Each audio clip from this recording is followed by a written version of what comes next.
ከምርጫው በፊት ለህዝባችን በዚህ አመት ከምንጨርሳቸው ፕሮጀክቶች ውስጥ አንዱ የመሶብ ዲጂታል አንድ ማዕከል አገልግሎትን በሁሉም ክፍለ ከተማ ማዳረስ ነው ብለናል።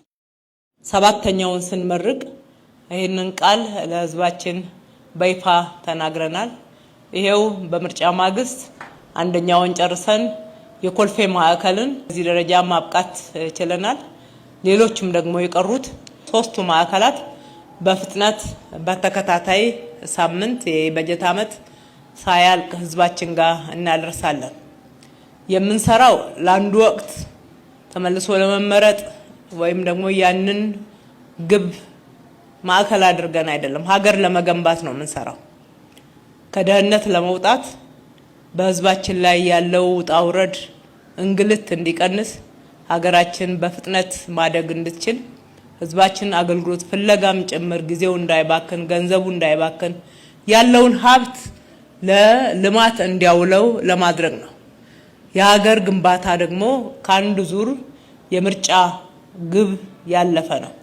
ከሁሉ በላይ በዚህ ሂደት እጅግ በጣም ደስ የሚለንና በዚህ በቀረው ጊዜ እንኳን ሌሊትና ቀን ጊዜ የለንም ብለን እንድንሰራ የሚያደርገን ሀገራችን በሰላማዊ በዲሞክራሲያዊ በፍትሃዊ በሆነ መንገድ የራሷን ምርጫ በራሷ ህዝቦች አካሂዳ ያለማንም ተጽዕኖ በዚህ ደረጃ መድረስ በጣም ትልቅ ተስፋ የሚሰጥ ነው።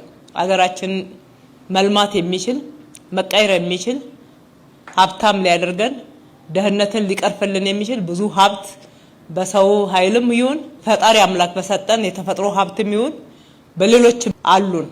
ይህንን ሙሉ ለሙሉ ሀገር ለመገንባት ካዋልንበት ሁላችንንም ተጠቃሚ የሚያደርግ በፍጥነት ከድህነት ሊያወጣን የሚችል ስራዎች ሊሰሩ ይችላሉ።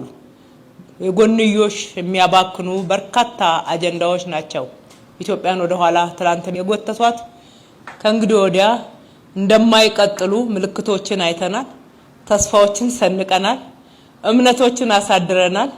ይህንን ይዘን ገና ሀገራችን በብዙ እንደምትገነባ በብዙ ደግሞ የጀመረችው የብልጽግና ጉዞ ወደ ስኬት እንደሚሄድ ማሳመን የሚችል ተጨባጭ ፍሬዎችን ይዘራል ማለት ነው። ይህንን ከሁሉ በላይ የተናገረውና ያረጋገጠው ህዝባችን ነው።